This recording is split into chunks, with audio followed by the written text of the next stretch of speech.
Bonjour à toutes et à tous. Bonjour, on se retrouve aujourd'hui pour notre webinaire sur les risques liés à la chaleur chez les personnes âgées. Comme d'habitude, je vais demander à certains d'entre vous de bien vouloir vous manifester pour me dire si on m'entend bien et si on me voit bien à l'image, pour être sûr que déjà du côté technique ça fonctionne. Si vous pouvez avoir des petits pouces levés par exemple, ou des commentaires dans la conversation. Ok, je vois une main levée de Sandra, donc ça doit être que c'est bon. Ok, parfait, très bien. Eh bien, je vais vous partager mon écran en mode présentateur. J'avais dit côte à côte. Et super, ça fonctionne.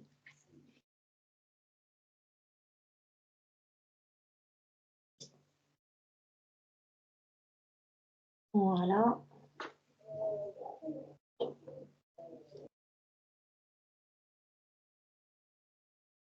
Et là, je me tourne vers les collègues qui sont avec moi dans la pièce, juste pour que vous me disiez que la diapo est bien affichée. On voit à côté, c'est ça? Et la diapo est de bonne taille? Elle est petite, la diapo, par contre. On va peut-être mettre sur un autre mode, alors si vous voulez bien. Je vous demande 3 minutes. On va changer ça. Sinon, vous n'allez pas voir grand-chose à la présentation et c'est pas forcément nécessaire qu'on me voit moi, en fait.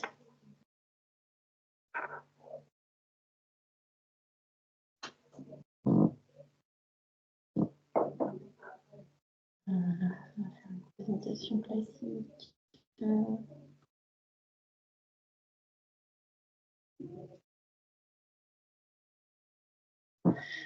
Voilà.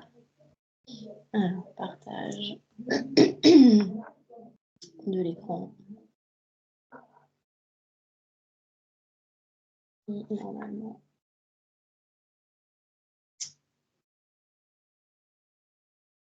Oui, c'est mieux. On va faire comme ça. Ok. Voilà, donc on se retrouve aujourd'hui pour parler des risques liés à la chaleur chez le sujet âgé en ce début du mois de juin, même si quand on regarde par nos fenêtres, on se dit que le sujet n'est pas forcément d'actualité. Pourquoi je ne peux pas passer la diapo? Si, ça y est. Non, c'est la dernière, ça ne va pas.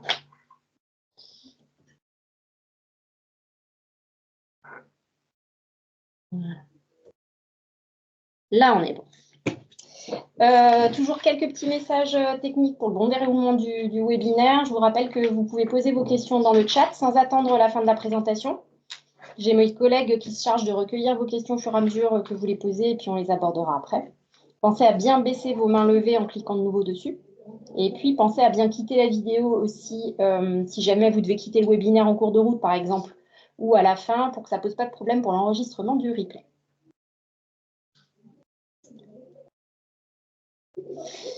Donc la question des risques liés à la chaleur, c'est devenu une question de santé publique à la suite des différents épisodes de canicule que notre pays a connus sur les 20 dernières années, grosso modo. Parce que, en effet, on a observé durant ces périodes de chaleur exceptionnelles une augmentation du recours aux soins d'urgence pour les pathologies liées à la chaleur et une augmentation aussi de la mortalité. Et durant la canicule de l'été 2003, qui est restée comme la plus meurtrière jusqu'à présent, on avait recensé par exemple une surmortalité de 15 000 décès supplémentaires au cours de la période. Alors pour commencer, on va aborder quelques éléments de définition pour qu'on soit tous bien au clair sur les différents dispositifs, les différentes terminologies.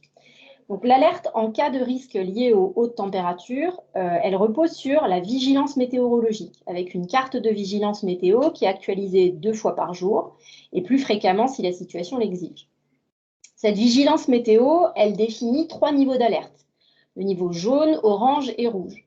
La détermination des différents niveaux, elle va être issue en fait de la confrontation entre les prévisions météo et l'analyse de 2 indicateurs de référence qui sont établis par Santé publique France, qui sont les indicateurs biométéorologiques, les IBM, qui sont les moyennes glissantes sur 3 jours consécutifs des températures minimales et des températures maximales. Donc on a un IBM minimum, un IBM maximum, et qui ont été identifiés comme pertinents pour qualifier une canicule du fait de leur impact sur la santé.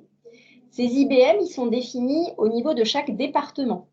La détermination des IBM, en fait, elle tient compte de la sensibilité locale à la canicule en se basant sur les événements passés, sur les conséquences qu'on a pu observer lors d'épisodes précédents en termes de morbimortalité, et puis aussi sur le niveau d'acclimatation du département par rapport à la canicule.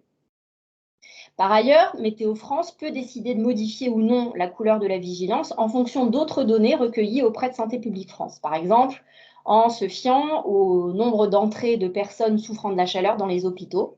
Il y a d'autres facteurs qui peuvent être pris en compte aussi, comme les jours de grand départ en vacances, les conditions de vent ou des événements à forte affluence, ce genre de choses. Météo France et Santé publique France sont particulièrement attentives à l'humidité de l'air qui peut influer sur notre température corporelle. Si la chaleur est sèche, le corps va produire de la transpiration pour réguler sa température, alors que l'humidité empêche la transpiration de bien s'évaporer, ce qui va faire augmenter la température corporelle. Ce dispositif d'alerte météo, il permet d'une part de diffuser l'information aux autorités publiques et à la population, ainsi que de communiquer des recommandations de comportement à adopter pour lutter contre les risques liés à la chaleur.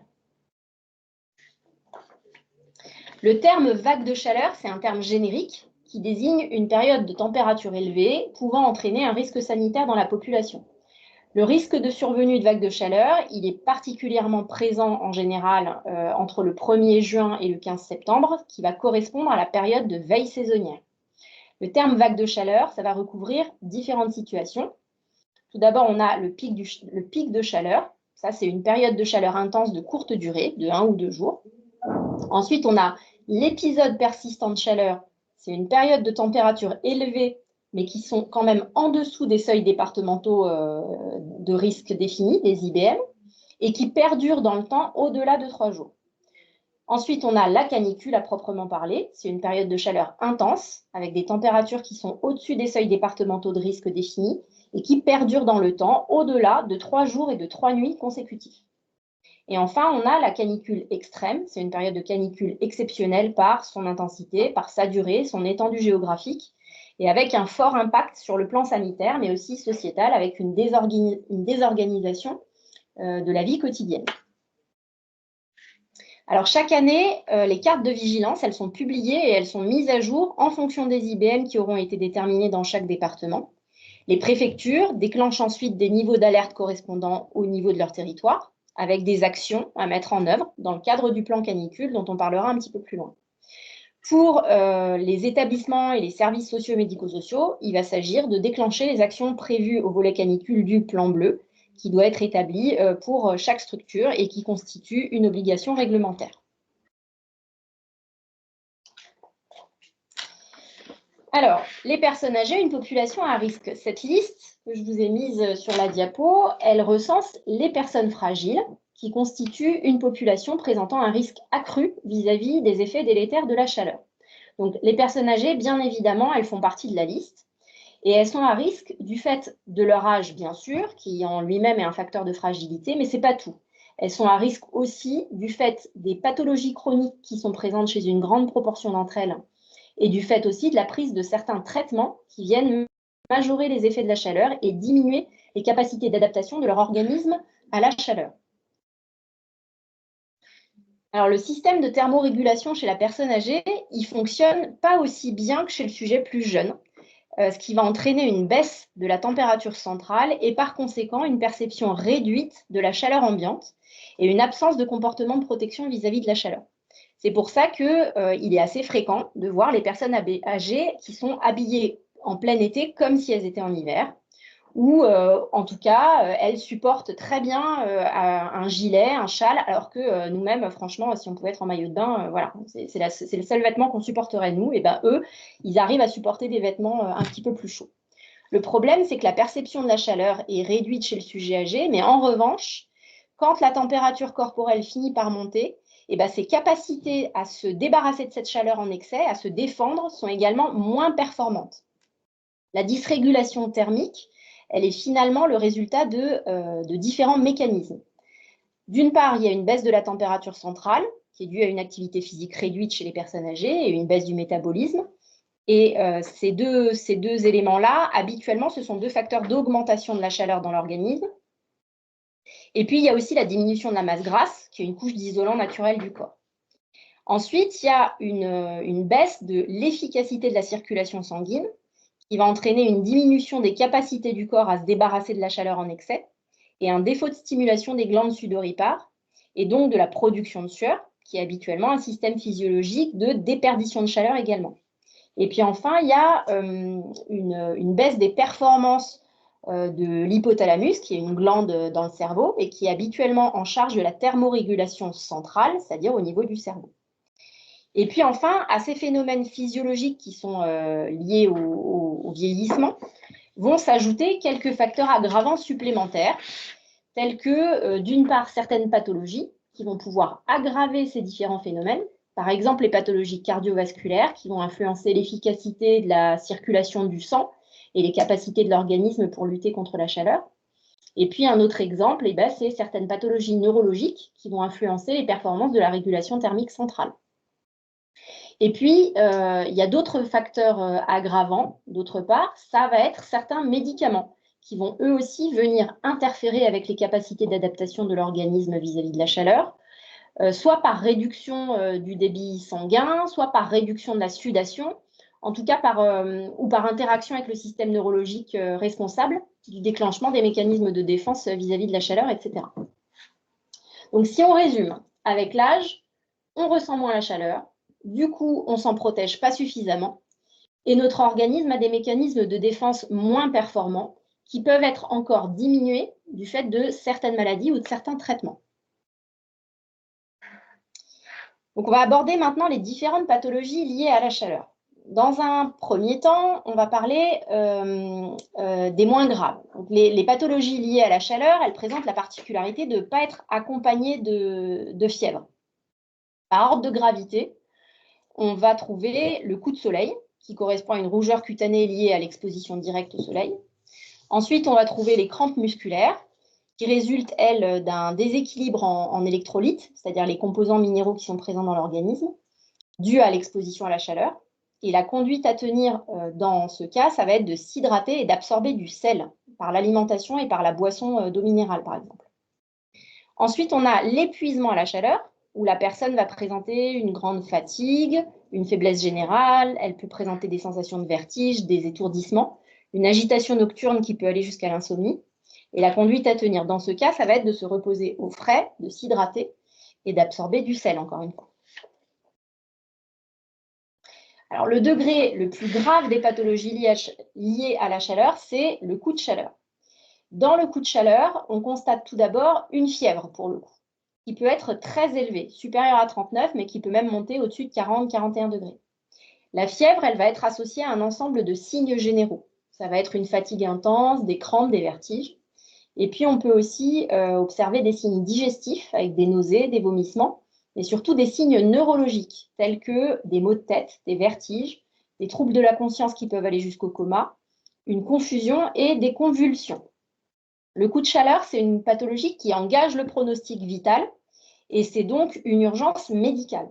La conduite à tenir face à une personne qui présente les signes d'un coup de chaleur, ça va être de contacter le 15 en fait. Avant toute chose, c'est contacter le 15. Ensuite, en attendant l'intervention des secours, on va pouvoir essayer de placer la personne dans un lieu rafraîchi et on va tenter de refroidir la victime. Alors comment? Il y a plusieurs façons de faire. On peut l'asperger d'eau et la ventiler, soit avec de l'eau directement appliquée à même la peau, soit en mouillant un drap par exemple qu'on va placer sur la personne avant de la mettre face à un ventilateur. L'eau ne doit pas être gelée, attention, il faut qu'elle soit plutôt tiède, parce qu'il ne faut pas que la différence de température entre l'eau qu'on va utiliser pour humidifier la personne et la peau de la personne soit trop importante non plus. Ensuite, une autre façon de faire, c'est de donner un bain tiède, idéalement 1 à 2 degrés en dessous de la température corporelle. Et puis enfin, ce qu'on peut faire dans tous les cas, c'est placer des vessies de glace sur les trajets des gros vaisseaux sanguins, c'est-à-dire le cou, les creux inguinaux, l'abdomen, pour tenter de rafraîchir le flux sanguin là où il passe avec le plus de débit. Donc l'idée, vous avez bien compris, en fait, c'est de faire baisser la température de la personne par tous les moyens physiques possibles.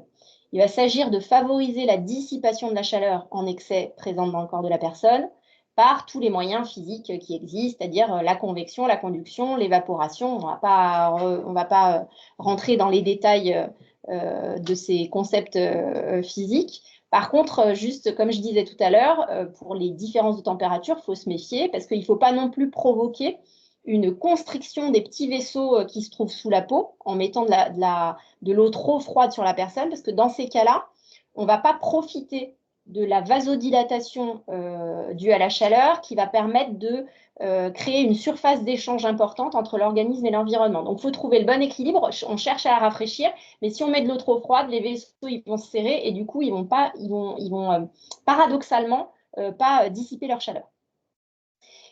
Autre chose qu'il est utile de noter, c'est que les moyens qu'on utilise habituellement pour combattre la fièvre, ici, il n'y aura pas d'indication à les mettre. Hein, contrairement à la fièvre dans un contexte d'infection, où on va à ce moment-là administrer un médicament qu'on dit antipyrétique, c'est-à-dire anti-fièvre, où là, ça va être utile et efficace. Dans le cas du coup de chaleur, les antipyrétiques, ils n'ont aucune utilité et ils peuvent même être délétères parce qu'ils font courir le risque d'aggraver le risque de survenue d'une défaillance hépatique, une défaillance du foie. Le coup de chaleur, c'est une pathologie avec un fort taux de mortalité qu'on estime entre 10 et 50% selon les études. Et puis, en plus de ça, c'est une pathologie qui peut laisser des séquelles, avec notamment 7 à 20% des personnes qui garderont des séquelles, en particulier neurologiques. Donc, le coup de chaleur, il résulte d'une défaillance du système de thermorégulation qui va se doubler d'un syndrome de réponse inflammatoire systémique, SIRS, c'est-à-dire, je vais vous le dire en termes simples, c'est un emballement en fait de la réponse inflammatoire de l'organisme dans le cadre de cette exposition excessive et prolongée à la chaleur. Du coup, les principaux systèmes de l'organisme vont pouvoir être touchés par cette défaillance liée au coup de chaleur.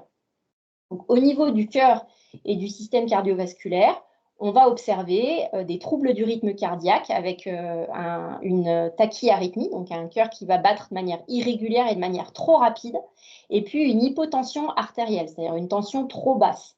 L'hypotension artérielle, elle est multifactorielle, elle va résulter de la déshydratation, mais aussi de la vasodilatation due à la chaleur. Et cette hypotension artérielle, elle est liée à une mortalité plus importante et elle expose à un mauvais pronostic neurologique. On peut aussi observer des anomalies à l'électrocardiogramme dans une grande proportion de cas, avec, alors là, pareil, je ne vais pas rentrer forcément dans les détails, mais une tachycardie sinusale, un allongement de l'espace cuté, enfin, des troubles de conduction, des troubles de repolarisation, en tout cas des anomalies électrocardiographiques qui peuvent poser de gros problèmes derrière. Ensuite, sur le système respiratoire, on va observer une tachypnée, c'est-à-dire une respiration qui s'accélère, avec une alcalose respiratoire dans le cas du coup de chaleur, quand c'est un coup de chaleur non causé par l'exercice.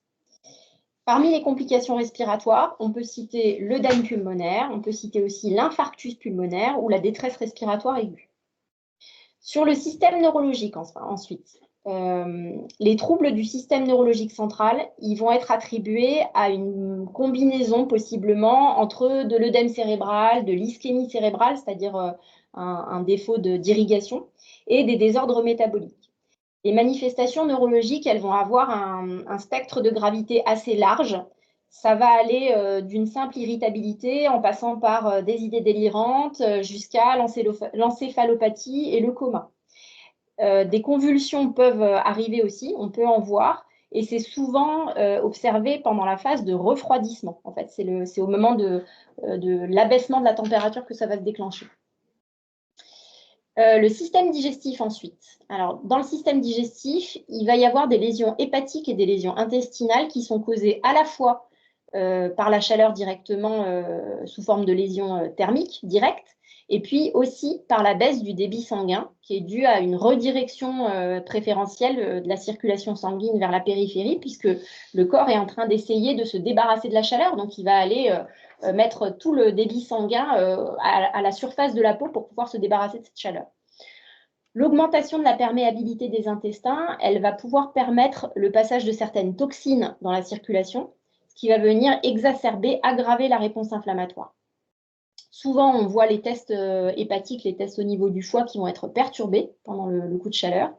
Et l'insuffisance hépatique fulminante, c'est une complication qui est rare, mais qui est gravissime dans ce cas-là. Le système urinaire, pareil, il y a des lésions rénales au cours du coup de chaleur qui sont multifactorielles, qui vont être provoquées par la baisse du débit sanguin, par certains produits de dégradation au niveau des muscles qui sont éliminés par le rein, ce qu'on appelle la rhabdomyolyse, et puis par des troubles de coagulation, qui sont tout ça des potentiels facteurs contributifs aux lésions rénales. Et la combinaison de ces différents éléments va pouvoir aboutir à une insuffisance rénale aiguë. Le système sanguin, on va y voir apparaître des troubles hydroélectrolytiques, donc des troubles des minéraux qui sont dans le sang et de l'eau qui est dans le sang, qui vont pouvoir être observés durant le coup de chaleur, du fait de la déshydratation, bien sûr, mais aussi des pertes liées à la sudation, les pertes liées à l'hyperventilation et puis aux problèmes de défaillance rénale. Concernant les cellules sanguines, on observe habituellement ce qu'on appelle une polyglobulie, c'est-à-dire une augmentation des globules rouges qui est causée par la déshydratation. Et puis au niveau des plaquettes sanguines, il va y avoir une activation du fait de réactions cellulaires et enzymatiques. Et ça va aller provoquer des microthromboses, c'est-à-dire des petits caillots dans les vaisseaux. Et on va pouvoir voir une coagulopathie, c'est-à-dire des troubles de coagulation qui vont pouvoir survenir et majorer à leur tour le risque de saignement. Donc voilà, la combinaison en fait, de ces différents dysfonctionnements d'appareils peut aboutir à ce qu'on appelle une défaillance multiviscérale. Et on pensait jusque-là que cette défaillance multiviscérale, elle était liée à des lésions tissulaires directes causées par l'hyperthermie, par la chaleur. En réalité, il semble beaucoup plus probable que les différentes manifestations du coup de chaleur, elles sont dues à la combinaison à la fois de lésions thermiques tissulaires et puis aussi de ce phénomène d'emballement inflammatoire dont je vous parlais, qui met en jeu des interactions complexes entre différents éléments sanguins, des facteurs de coagulation, des facteurs inflammatoires et les cellules même qui sont dans le sang. Donc, je vous disais tout à l'heure, non, mais là, il y a une erreur dans mon polycopier, je suis désolée, j'allais vous reparler des antipyrétiques, mais je vous le redis parce que sur le système digestif, on a vu qu'il y avait des lésions possibles. Les antipyrétiques, ils vont venir aggraver ces lésions hépatiques. Donc, surtout, ne pas donner de Doliprane dans le coup de chaleur.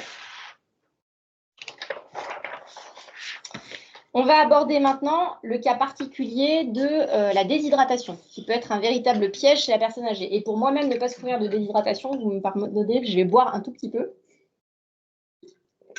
Parce qu'à force de parler, je m'assèche.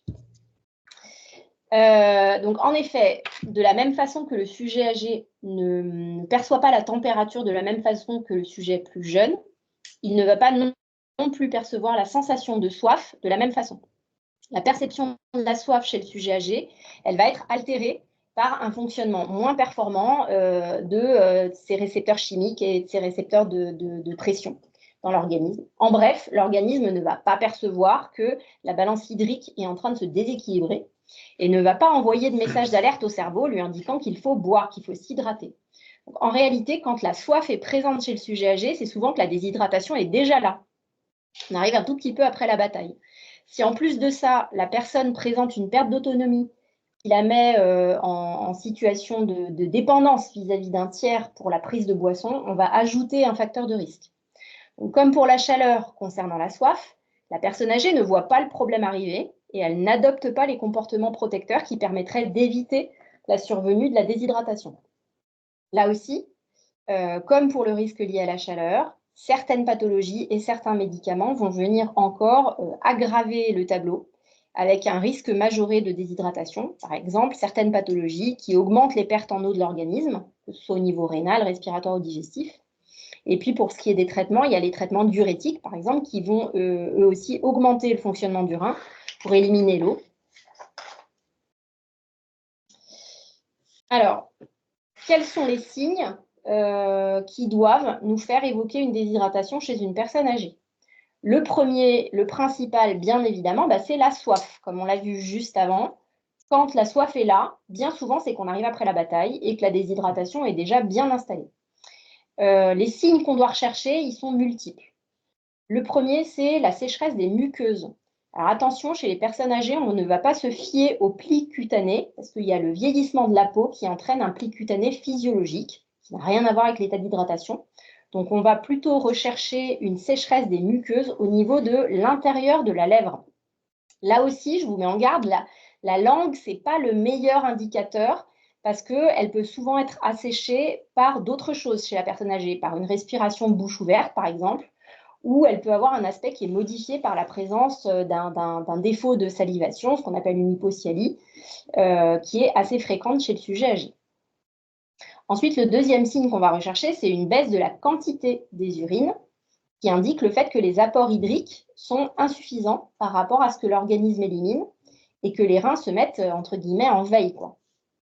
Le troisième signe qu'on va rechercher, c'est le ralentissement du transit, avec des selles qui vont devenir dures et qui indiquent là encore que les apports hydriques sont insuffisants par rapport aux pertes, puisque l'eau de boisson et l'eau qui est apportée dans l'alimentation, c'est cette eau-là qui va permettre une hydratation correcte des selles, qui va favoriser un transit fluide et régulier. Le signe suivant, ça va être une baisse de la tension artérielle et une augmentation de la fréquence cardiaque en réponse. En fait, il faut savoir que l'eau représente plus de 80% des composants du sang. Donc, quand elle commence à manquer, la pression artérielle du sang dans les vaisseaux va baisser, un peu comme un robinet qui serait en train de s'épuiser. Et la fréquence cardiaque va avoir tendance à augmenter pour tenter de compenser cette baisse de pression. La perte de poids, c'est également un signe de déshydratation puisque l'organisme est constitué d'eau pour plus de 50%. Ensuite, un autre signe, ça va être la présence de céphalées et de sensations vertigineuses qui sont, eux, des signes de souffrance neurologique dus au manque d'hydratation. Et enfin, comme souvent chez le sujet âgé, et encore plus quand celui-ci souffre de troubles neurocognitifs, tout comportement inhabituel doit nous mettre la puce à l'oreille. En effet, la déshydratation, ça va venir constituer ce qu'on appelle une épine irritative chez la personne âgée qui ne va pas toujours réussir à identifier la cause de son mal-être et qui va l'exprimer par des comportements déconcertants, une irritabilité, une agitation, une confusion. Donc, le repérage d'un ou deux de ces signes en période de chaleur doit nous alerter et doit nous conduire à avertir le médecin de la personne qu'on a avec nous.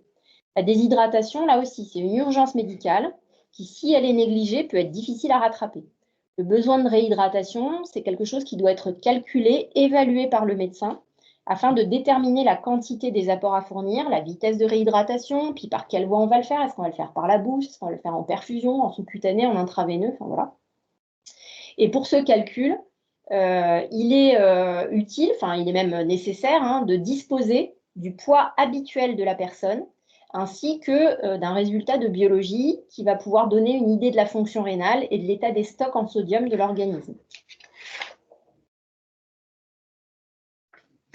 Un petit mot maintenant concernant les traitements médicamenteux qui peuvent entraîner un risque spécifique en cas de vague de chaleur chez le sujet âgé. Parce qu'en fait, il y a de nombreux médicaments pris par les personnes âgées qui peuvent venir interférer avec leur capacité d'adaptation à la chaleur, qui sont déjà réduites, comme on a vu, ou bien aggraver certains phénomènes induits par la chaleur.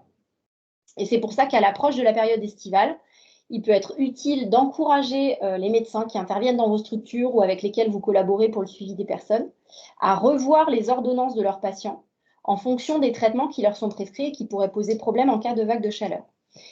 Ils peuvent même rédiger en fait des consignes d'adaptation des traitements ou de surveillance particulière spécifiquement pour la période de chaleur. Pour celles et ceux qui parmi vous seraient intéressés, je pourrais vous transmettre une fiche, c'est une fiche très simple, personnalisable pour chaque patient, afin que vos médecins vous transmettent les consignes qu'ils veulent vous voir appliquer en fonction de la situation de leur patient. Donc, pour ce risque médicamenteux, il y a l'Agence nationale de sécurité du médicament, la ANSM, qui met à disposition un document pour aider les médecins à se repérer parmi les traitements à risque et décider des adaptations éventuelles à apporter. Et ce document, il peut être aussi intéressant à laisser en libre accès aux infirmières dans les postes de soins ou en tout cas partout où elles peuvent travailler et puis partout aussi où les médecins passent dans les structures éventuellement. Alors maintenant, on va parler un tout petit peu du plan bleu. Le plan bleu, c'est un plan de gestion des risques qui concerne les établissements et les services sociaux et médico-sociaux. Ce plan, qui doit être intégré au projet d'établissement, tire les enseignements de la catastrophe sanitaire de la canicule de 2003. Et il fait partie depuis 2005 des obligations réglementaires auxquelles les établissements accueillant des personnes âgées sont soumises. C'est inscrit dans le Code de l'action sociale et des familles. Et cette obligation, elle s'est vue appliquée en 2007 aux établissements accueillant des personnes en situation de handicap. Alors depuis, il y a le décret du 12 février 2024 qui l'a désormais étendu à d'autres structures répondant aux critères des ESSMS, notamment les SAD et les SIAD. L'objectif, c'est de mettre tous ces établissements en position de faire face à toutes sortes de crises et de situations sanitaires exceptionnelles. Initialement, c'était dédié aux épisodes de chaleur, et puis le plan bleu a rapidement été étendu à d'autres types de risques, des catastrophes naturelles, des épidémies, etc. Le volet canicule du plan bleu, il reprend toutes les mesures et toutes les actions à mettre en œuvre pour prévenir et lutter contre les risques liés à la chaleur sur la période de veille météorologique, donc du 1er juin au 15 septembre chaque année. Et au sein des structures, au sein des établissements et des structures, chaque personne a son rôle à jouer. Donc, du côté de l'encadrement, il va s'agir essentiellement de s'assurer en amont de la période estivale que le matériel nécessaire va être disponible, de faire le recensement des stocks, par exemple de solutés d'hydratation, de brumisateurs, s'assurer qu'on a des ventilateurs, qu'on a en quantité suffisante et en état de marche. Il faut vérifier ça, des thermomètres pour les relevés de température, etc., etc. Concernant les équipes soignantes, la première phase, elle se déroule au printemps, sur le mois d'avril-mai, à savoir la période juste avant le déclenchement du plan bleu, avec des réunions de sensibilisation, un peu de ce genre-là, mais un peu plus succinctes et ciblées, sur lesquelles on va faire un rappel aux équipes des risques et des actions à mener pour se préparer à la période de chaleur. Durant cette phase préparatoire, c'est important de demander aux équipes de commencer à établir des listes de personnes en fonction des risques. Vis-à-vis de l'hydratation, il peut être utile de dresser différentes listes à adapter en fonction des profils de personnes que l'on accompagne ou que l'on accueille, bien sûr. Donc, on peut faire, par exemple, une liste des personnes qui sont autonomes pour la boisson, pour lesquelles il faudra simplement stimuler et surveiller. On peut faire aussi, enfin, c'est pas on peut, en fait, on peut faire toutes ces listes ensemble. C'est pas l'une ou l'autre, hein, on peut toutes les faire. Donc, une deuxième liste, c'est celle des personnes nécessitant une aide partielle ou totale, pour lesquelles il faudra organiser une aide à l'hydratation afin d'assurer les apports quotidiens nécessaires. Et puis, une dernière liste, ça serait celle des personnes qui présentent des troubles de déglutition, pour lesquels il va falloir organiser l'aide à l'hydratation, mais avec des textures modifiées, comme des eaux gélifiées, des yaourts, des compotes, etc. Dans tous les cas, on pensera bien à solliciter les médecins traitants des personnes pour lesquelles on sait que les apports par la bouche seront difficiles à assurer et qui pourraient nécessiter la mise en place de perfusions sous-cutanées en préventif. Je redis, hein, la déshydratation, vraiment, il vaut mieux être dans une situation préventive que de devoir rattraper la déshydratation une fois qu'elle est déjà là. Donc, il vaut mieux mettre des perfusions préventives en sous-cutané pendant quelques jours, même si elles ne sont pas obligatoires, plutôt que de se retrouver avec une situation de déshydratation et de ne pas réussir à rattraper la situation. Une autre liste très utile, ça va être celle du recensement des poids de forme, entre guillemets, des personnes. Faire vraiment la liste des poids actualisés, ça facilitera la tâche du médecin en cas de déshydratation pour pouvoir faire le calcul des apports. Ensuite, durant la période estivale, il va falloir faire en sorte, d'une part, de rafraîchir les locaux. Le principe, c'est pas compliqué, c'est de maintenir fermé quand la température extérieure est supérieure à la température intérieure et puis d'ouvrir quand c'est le contraire. Et d'autre part, de rafraîchir les personnes avec des vêtements légers, en fibres naturelles et de couleur claire idéalement. C'est utile de faire participer les familles et les entourages pour peut-être faire le tour du trousseau éventuel de ces personnes-là afin de s'assurer de disposer de vêtements adaptés. On peut leur proposer une humidification régulière par brumisation, par exemple, ou avec des linges humides posés à même la peau. Et puis surtout, évidemment, assurer une hydratation régulière en proposant à boire toutes les 2 heures. Et pour rappel, un verre d'eau, c'est 100 millilitres. Alors pour finir, on est en train d'approcher de la fin. Quelques pièges en période de chaleur. Attention aux pièges. Premièrement, pensez bien à vous méfier des personnes qui s'hydratent bien mais qui ne mangent pas, parce qu'elles prennent le risque de développer une hyponatrémie de dilution, c'est-à-dire un manque de sel et un excès relatif d'apport en eau. Cette hyponatrémie, elle pourra donner un tableau clinique de confusion, d'asthénie, qui pourrait nous induire en erreur et nous faire penser en période de chaleur à une déshydratation et du coup à hydrater la personne, et on va venir aggraver encore un peu plus la dilution en sel et c'est un cercle vicieux après. Donc, avertir l'infirmière ou le médecin pour ces personnes que vous repérez qui boivent correctement mais qui ne mangent pas afin d'adapter les apports en sel. Deuxièmement, c'est de bien penser à superviser aussi l'hydratation des personnes les plus autonomes. Parce que la sensation de soif, elle est abaissée chez tous les sujets âgés, y compris les plus autonomes, qui risquent spontanément en fait, de ne pas s'hydrater suffisamment. Une chose intéressante à savoir, c'est que lors de la canicule de 2003, on s'était aperçu, avec une certaine surprise d'ailleurs, que les personnes les plus atteintes n'étaient pas les plus dépendantes. En effet, pour les personnes les plus dépendantes, on avait bien pensé à s'occuper de leur hydratation et à les protéger de la chaleur, tandis qu'on comptait à tort sur les plus autonomes pour prendre soin d'eux-mêmes. Et puis enfin, attention à ne pas installer les personnes, quand elles sont en structure, directement sous l'air conditionné et ne pas mettre une température trop basse, parce qu'alors on a un risque de pathologie respiratoire qui devient important. Et on voit malheureusement un peu trop souvent des épidémies de bronchite ou de pneumonie, notamment en EHPAD durant l'été, dues à une climatisation trop forte. Et ça, c'est l'expérience qui parle, et je vous garantis que c'est assez désagréable pour tout le monde. Donc voilà, sur la diapo suivante, une petite vidéo de sensibilisation au grand public que on a déjà tous à peu près eu l'occasion de voir, je pense, ou que nous verrons cet été.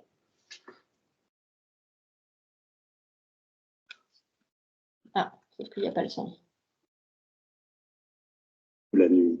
Cela dure 3 jours ou plus. Des risques existent pour votre santé. Voilà. Canicule. Il fait très chaud. La température ne descend pas ou très peu la nuit. Cela dure 3 jours ou plus. Des risques existent pour votre santé. Le coup de chaleur et la déshydratation dont les signaux d'alerte sont crampes, fièvre supérieure à 38 degrés, fatigue inhabituelle, maux de tête, vertiges, nausées, propos incohérents. Pour vous protéger, adoptez les bons gestes. Buvez régulièrement de l'eau. Mouillez votre corps plusieurs fois par jour tout en assurant une légère ventilation. Mangez en quantité suffisante. Fermez les volets le jour. Passez du temps dans un endroit frais.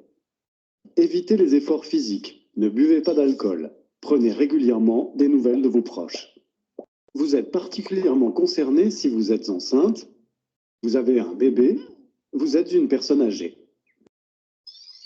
Si vous prenez des médicaments, demandez conseil à votre médecin ou à votre pharmacien. Si vous voyez une personne victime d'un malaise, appelez immédiatement le 15. Ceci est un message du ministère chargé de la Santé et de l'INPES. Voilà. Donc, deuxième petite vidéo. Ah, ça peut paraître un peu bête présenté comme ça, mais en réalité, il n'y a pas de son de la vidéo, c'est moi qui parle. Ça peut paraître un peu bête présenté comme ça, mais en réalité, c'est du simple bon sens. Comme dans un avion, il faut d'abord mettre le masque à oxygène sur son nez avant de s'occuper de son voisin. Donc, c'est pareil pendant l'été en situation caniculaire. Les professionnels doivent prendre soin d'eux-mêmes pour pouvoir continuer d'être en forme et présents auprès de nos aînés vulnérables. Donc, là aussi, deuxième petite vidéo, pas d'inquiétude, il n'y a pas de son. Il faut, vous aussi, bien penser à boire régulièrement de l'eau, à changer votre tenue professionnelle si c'est nécessaire pendant l'été, toutes sortes de précautions pour pouvoir continuer à être opérationnel, à être en forme et à son poste pendant la période d'été. Voilà, donc on arrive au terme de cette présentation et cette dernière diapositive, elle reprend les principaux messages concernant la chaleur et ses risques chez nos aînés.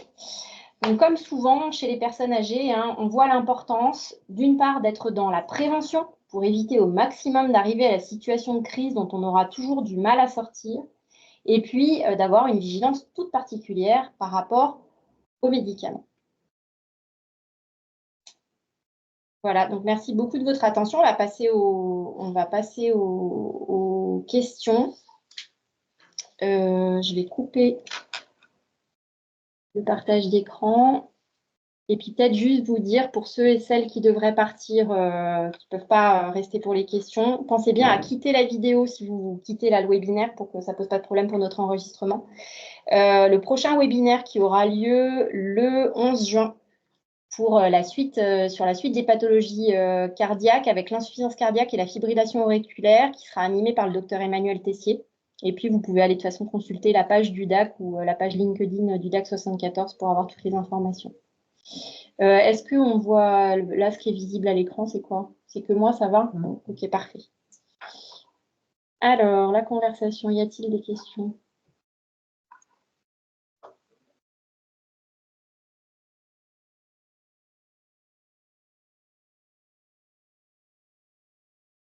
Il y a des questions qui sont en train de s'écrire. Patience, patience. Je bois pendant ce temps-là.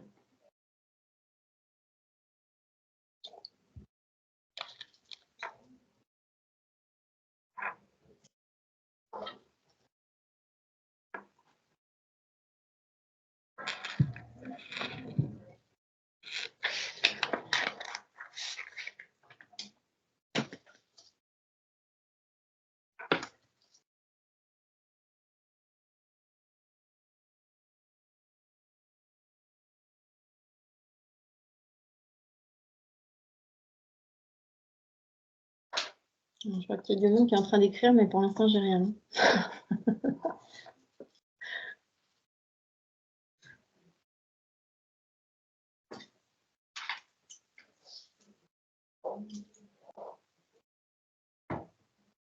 Concernant l'hydratation, l'eau gélifiée doit-elle être prescrite par un médecin? Bah oui, parce qu'en fait, l'eau gélifiée, c'est une modification de texture et les textures modifiées, elles doivent être sur prescription médicale. Effectivement, c'est une bonne question.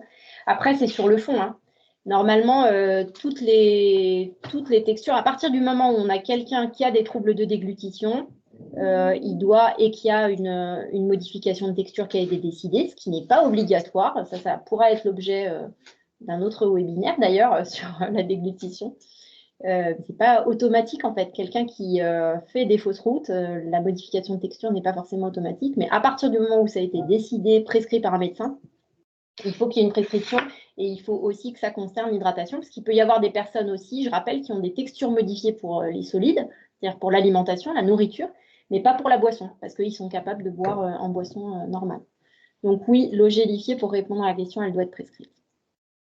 La date officielle du plan canicule, tout à fait. C'est sur la période de veille saisonnière. Et la période de veille saisonnière, la question, pardon, je ne l'ai pas lu en entier, c'est est-ce que c'est bien du 1er juin au 15 septembre? Oui, c'est bien du 1er juin au 15 septembre, la période de veille saisonnière. Tout à fait ça. Et c'est chaque année la même. Les cartes IBM, où est-ce qu'elles sont consultables? Sur le site de Météo France, de mémoire. Pareil, on pourra, au moment de la diffusion, on pourra vous mettre les liens si vous le souhaitez. Après, généralement, je pense que au niveau de la préfecture, quand on est à un niveau d'alerte, en fait, là pour l'instant, bah, voilà, avec les températures qu'on a, par exemple, on a beau être le 3 juin, on n'est pas en alerte. Mais quand il y a des niveaux d'alerte, je crois que les préfectures se mettent en lien, enfin, c'est pas je crois d'ailleurs, c'est sûr, ils se mettent en lien avec les structures concernées. Mais les cartes, si on veut les consulter, elles sont disponibles sur Internet, en fait.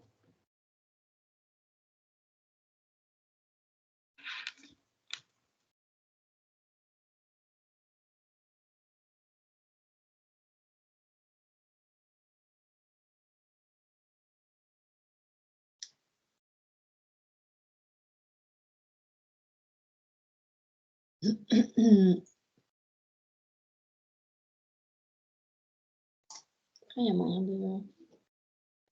Y a-t-il une différence de régulation de chaleur entre les hommes et les femmes? Alors, je ne pense pas. C'est pas... Là, ma réponse n'est pas vérifiée scientifiquement. Je n'ai pas fait de recherche, mais je ne pense pas. Je ne vois pas pour quelle raison il y aurait une différence. En termes de ressenti, peut-être que la question, elle est là, due à la ménopause, ces choses-là, mais non, non, franchement, je ne pense pas. La thermorégulation homme-femme, je pense que c'est la même.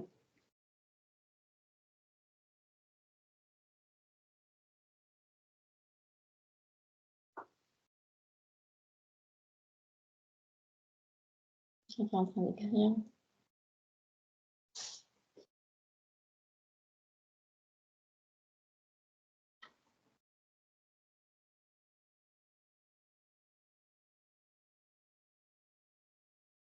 Alors après, bon, pendant que les questions arrivent, toute la difficulté, en tout cas d'expérience, toute la difficulté que j'ai pu rencontrer en période de chaleur, c'est que les messages, nous, professionnels, on les comprend et on s'en imprègne. Mais il faut réussir à le faire comprendre aux principaux intéressés. Et eux, ils n'ont pas trop envie de savoir.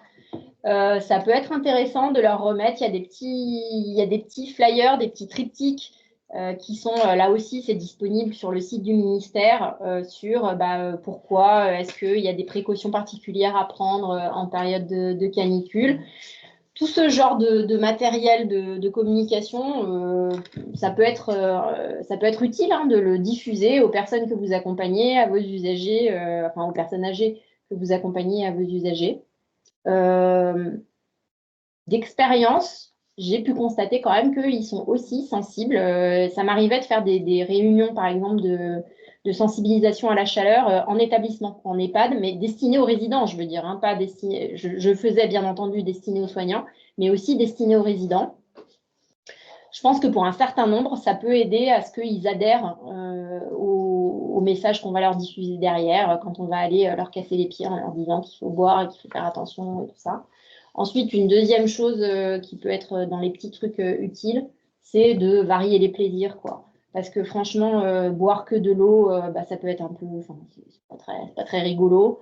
Donc, il faut vraiment proposer des infusions froides. Il faut se rappeler que les fruits, ça hydrate beaucoup. Donc, s'il y a des personnes qui apprécient la pastèque, le melon, les choses comme ça, qui sont des fruits très, très riches en eau, eh ben, il faut penser à leur proposer ça.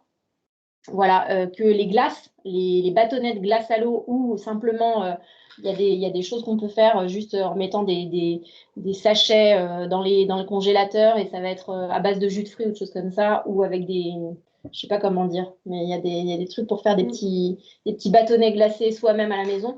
Tous ces trucs-là, en tout cas, tout ce genre de petits trucs et astuces pour varier les plaisirs, ça vaut la peine. Même dans un bac à glaçons, vous mettez du jus de fruits dans un bac à glaçons, après, la personne, elle peut suçoter des petits... c'est comme des bonbons et il suçote le glaçon. Bon, il faut faire attention pour ceux qui ont des troubles de déglutition, c'est tout. Mais ils ne sont pas tous des troubles de déglutition. Enfin, je veux dire, voilà, il y a plein de personnes âgées qui n'ont pas de soucis de déglutition et ils ont bien le droit d'avoir ça. Donc, il faut vraiment varier les plaisirs. Si vous ne leur proposez que de l'eau plate et même pas fraîche ou même pas avec un peu de sirop ou quoi, ça va pas les tenter, clairement.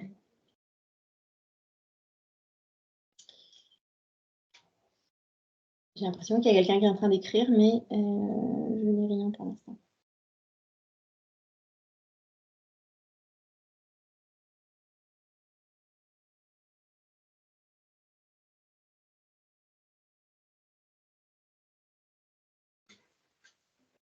Même chose, les ventilateurs, ils n'aiment pas beaucoup ça.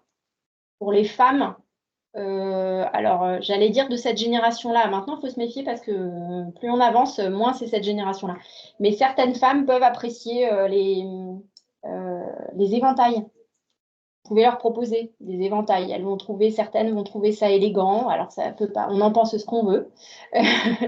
Toutes les méthodes sont bonnes, mais vous pouvez tout à fait leur proposer des éventails avec brumisation et éventail derrière. Ça marche très bien aussi.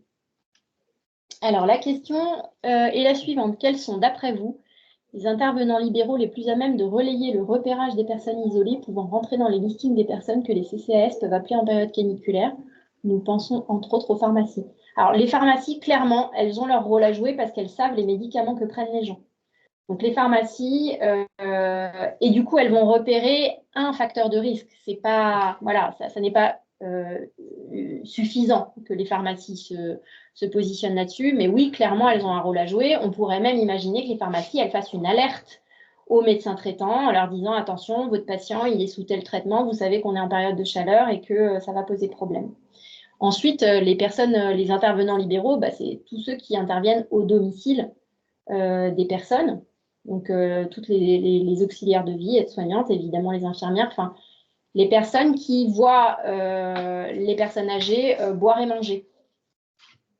Ça, voilà, c'est surtout celles-ci qui seront à même de repérer les personnes à risque. Après, il faut partir du principe qu'elles sont toutes à risque. En réalité, elles sont toutes à risque. Après, c'est notre plan d'attaque, notre plan d'action qui va changer en fonction du profil de la personne. Mais à partir du moment où elles sont âgées, où elles ont des pathologies chroniques, enfin voilà, et où elles prennent des médicaments, elles sont à risque. Mais évidemment, les listings des CCAS ne peuvent pas contenir toutes les personnes âgées de la commune. Après, voilà, pour celles qui sont accompagnées à domicile, c'est essentiellement autour de l'alimentation et de la boisson qu'il faut être vigilant.